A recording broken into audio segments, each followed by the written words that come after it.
A privilege and honor for me to address you today at this very significant conference, which is focused on enhancing soil health and resilience via research and innovation for sustainable food systems in Nigeria. Agriculture serves as the foundation of our economy and is a vital source of income for millions, making the health and resilience of our soils essential for addressing food security and enhancing agricultural productivity. As we all understand, the health of the soil is the basis of our food system. Nigeria holds diverse ecosystems and farming methods, yet our soils face considerable stress. Soil degradation resulting from erosion, deforestation, ineffective farming methods, and unsustainable land management threatens our country's agricultural output and food safety. The effects of climate change, characterized by more frequent droughts and erratic rainfall patterns, worsen the scenario, reducing soil fertility and making farmers susceptible. However, in spite of this difficulty, I want to assure us that there is optimism, especially with the determination in the Ministry of Agriculture and Food Security as a result of the renewed hope, food security agenda, and all the other programs designed to make agriculture contribute to sustainable development in Nigeria.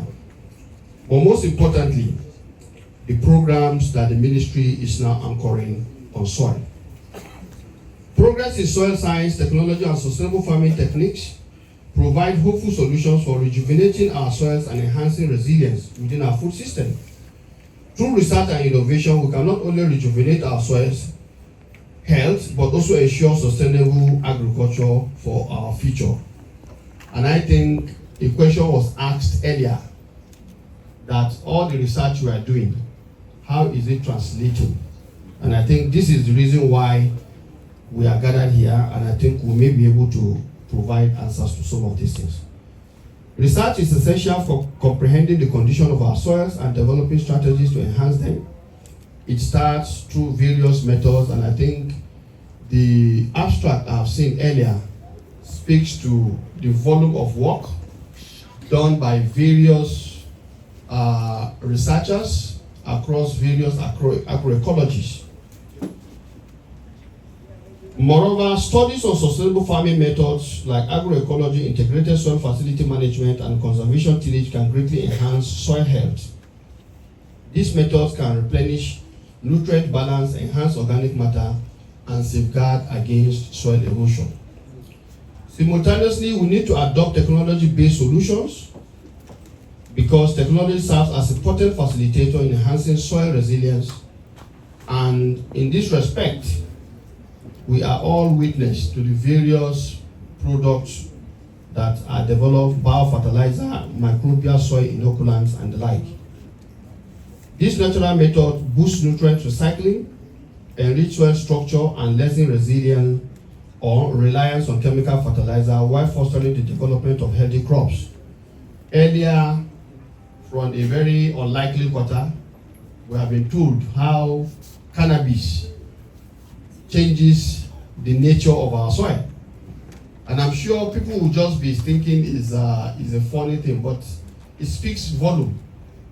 Because for those who are smoking cannabis, when you see them smoking it, you know that they're in a different world. And being in different world means that they packed all the chemicals from the soil into their head. Is that not? So I think that paper clearly told us that, look, don't think that they are feeling high for nothing. It's because they've taken everything from the soil. So when you even plant there, it's most likely you will not get anything again. Well, you were all participants in the recently launched Nigerian Farmers Soil Health Scheme by our ministry. This is our project, and this is the renewed hope project of President Bola Ahmed Tinubu, President and Commander-in-Chief of the Armed Forces of the Federal Republic of Nigeria, whose commitment to transforming our food system is never in doubt.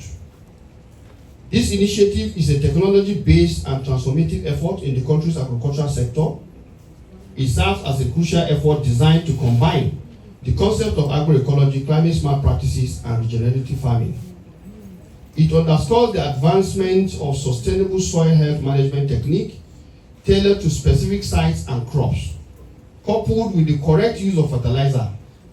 The primary goal of the soil health scheme is to boost soil fertility, guarantee balanced fertilizer use, strengthen climate resilience, and secure food availability. These objectives, like I've said earlier, are in accordance with Mr. President's Renewed Hope agenda for food security in Nigeria. To accomplish these objectives, we understand that collaboration is crucial, and many of you in this hall representing different interest groups must have participated either in the northern or the southern zone stakeholder engagement for articulating the implementation of this project. We firmly believe that by utilizing the knowledge and resources from all sectors, we can create innovative solutions that are not only scientifically valid, but also economically feasible and available to smallholder farmers in the nation. It is essential that we equip our farmers with information and resources to enhance soil fertility and resilience. For example, assisting farmers by providing soil nutrient data, organic fertilizers, premium seeds, and modern equipment can help them shift to more sustainable methods that restore their soils and boost productivity. In conclusion, enhancing soil health and resilience through research technology transcends academic interest. It is a national priority. And in investing in research, adopting innovation, and encouraging collaboration, we can change the agricultural landscape. Let us recall that soil is not merely the earth under our feet, it is the basis of existence. As we collaborate on this journey, we should remember that fertile soils contribute to nutritious food system, ultimately resulting in a healthier, thriving country. Before I go on to do the political side of my standing here, to declare open this conference, let me perhaps chip in one or two issues which are not embodied in the paper I just read. First, we need to understand that understanding even the nature of our soil as a country has very huge potentials that we have not been taking seriously. I'm aware that some of you here you know about what they call geographical indication, the concept of geographical indication. Now, this concept is being exploited mostly by Asian countries more than any other person. And geographical indication will not work unless and until the nature of the soil that indicates that geography is properly discerned by soil scientists. And I will give you the classical example of a GI crop that has become a global product, making in money for the countries that have it. Basmati rice. Basmati rice is a GI crop. That is, it's a crop based on geographical indication. It is produced at the foot of the Himalayas, and it is said that if it is not produced at that location, it is not Basmati rice. Now, what do I mean here? I'm aware, and I know many of you here also will be aware, that there are parts of this country that produce certain types of crops that the taste, the aroma of that particular crop is unique because of where it is grown. So how do we prove that? This is where you come in. So to go back to the NDLA paper, these are part of the response that our scientists can make to ensure that the good knowledge that we have gathered can begin to serve the interests of our country.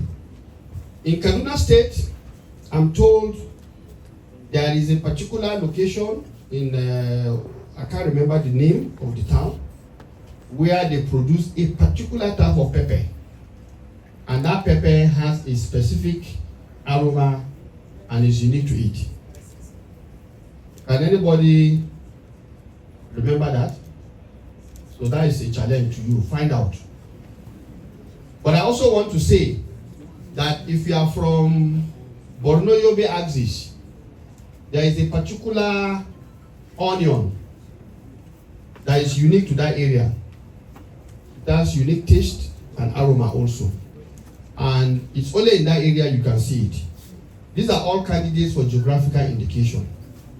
And I think as part of looking at whatever we want to do as a nation, if we are able to create profiles of our soils in different areas and relate it to the taste, aroma of the crops produced there, especially those food crops, I think we will have been creating value.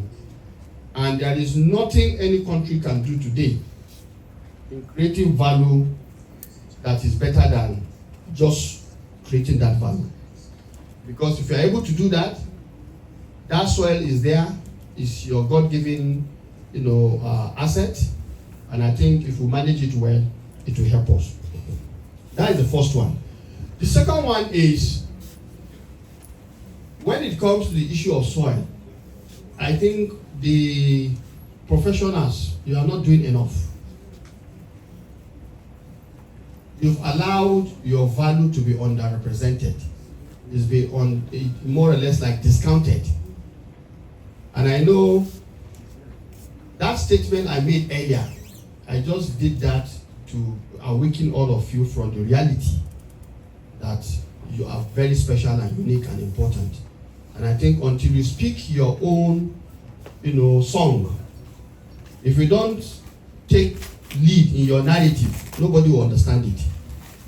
If we are saying no farmer, no nation, but for you to be a farmer, there must be soil. Yes, sir. Not just any soil. Because if you go and bring the one we call yashi, sand, from a tipper and put, go and plant something there now. Are we not speaking now? But you have to understand, you have to make people to understand. Now, even when we are talking about the soil health, we need to get our people to understand what are we talking about. For the average local person, for those of us who are politicians, I'm sure if I open my phone now, I'm sure I will get a message about somebody who is sick. He has sent me all the results of tests. He will tell me he has gone for tests, they've done tests, and some will even tell you they've done scanning. Do you know what they call scanning? Scanning. That is scanning. But they call it scanning. In fact, the first time a woman brought 2 of her children to me and said, "Anja, I'm going to scanning," I was lost.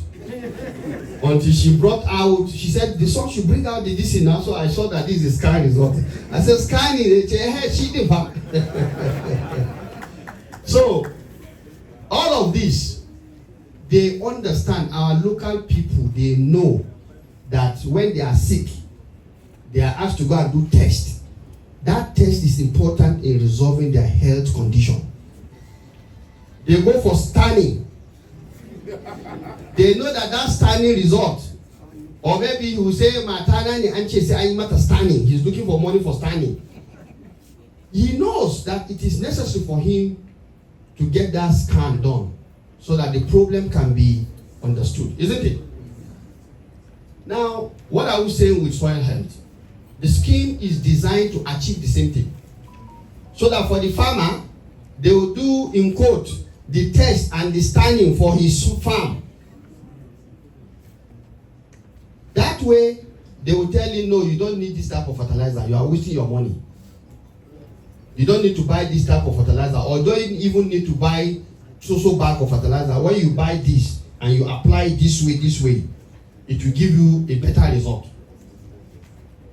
Ladies and gentlemen, if we don't find ourselves doing this to our Nigerian farmers, honestly, our usefulness is not only diminished, but is extinguished. Are we going to allow that to happen? I'm not getting an answer that shows no. Scientists, soil scientists, are you going to allow that to happen? No. So it's time for you to tell Nigerian farmers that they can do tests and scanning for their farm. That way, they will understand what is happening. They will not waste their money, and yet they will get better results in terms of the productivity of their effort on the land. That is the essence of this National Soil Health Card Scheme. And who are those to run it? Those of you in this hall at various levels. So please, you are welcome on board. I'm sure the Director of Agric Land Resources and Climate Change Management Services, Bekun Oshadia, I'm sure he has been mobilizing and asking for participation at various levels. We want to be as open and transparent in its application as we can be. We want our Nigerian farmers to at least feel the impact of governance at that level. That way, productivity, if it is improved and increased, all of us will have sustainable food security. Distinguished ladies and gentlemen, finally, let me say I'm deeply honored by the news, which honestly I never even knew. I think Oshadia played the first one on me. He didn't say anything to me until I got here. I want to thank you, Mr. President, for, as they say, finding me worthy of the fellowship of your society. Maybe let me add here that sometimes when something starts small, it continues to follow you. Yes, I read veterinary medicine, so definitely soil, all those courses we do in agric, I have gone through them. But then, my first contact with the issue of soil was when I started work in Agric Sciences Department as the personal assistant to Dr. Adamu Aliu. And there was a submission from a company that wanted to do something on fertilizer or something. And then the man just handed over all the documents and said I should go. I said, okay, veterinary doctor, if I check, yeah, a scientist, go and check it.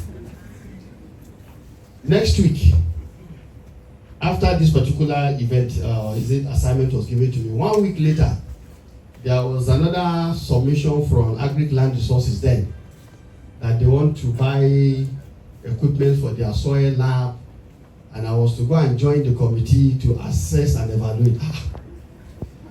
We finished that one. Another one came again, TAC. Is it TAC they call them or so? They said they want to do one kind of fertilizer somewhere in Kagara. So I think that was my first contact with the people in IR&T, Professor, what was that elderly man's name? No. Where is this IRT lady? The man that took over, Professor Adewale took over from him. The one that took over from Falana. From Falana, Adelana. Adelana. Professor Ojo Atere. Yes. Professor Ojo Atere. He was the first person I think I had to work with. And then he came with Van Joko. Is it Van Joko or Van? Is it Van? Van Joko. Sit down with me. So, what do you say? Sit down. Yeah, okay, Van Joko. Okay, fine. So, I think that was my first experience. And I think we did work. And at that time, the data for land resources was at a ratio of 1 to 50,000. Hey! Yeah? Oshadia. That was, so I remember vividly from that moment onwards, I began to have various interface with, until Professor Chude and his group came again during the time of Additional, I'm sure. And we had so many debates because our interest was for us to develop the zonal laboratories in the Zonal Coordinating Research Institute but they had a different idea. So the idea we drag until I ran away and went to the Senate. So, distinguished ladies and gentlemen, honestly, I'm highly honored. And I will tell you this, you've only added more petrol to my commitment that I already have for this. And I want to say it in no mistaken term. We are not going to back down. We are not going to stop. We are not going to slow down. So students who say, I want to yarn, they say yarn, Abi? Yeah. I want to sorrow. So this one, we are not going to stop. Abi, we'll keep doing sorrow and yarning. I want until the soil is able to give us what we want for food security. Because God has blessed us with the soil already. So it is on this note that I want to say it is my singular honor and privilege to declare this 49th annual conference of the Soil Science Society of Nigeria holding here in the Great Bayero University, Kano, today to the glory of God and for the benefit of humanity. Thank you and God bless. I'm talking about BUK. When we were talking earlier, I said, Yara saying Girma, Dole Ubaya Jidai. All right? So, it's a pleasure. Thank you very much.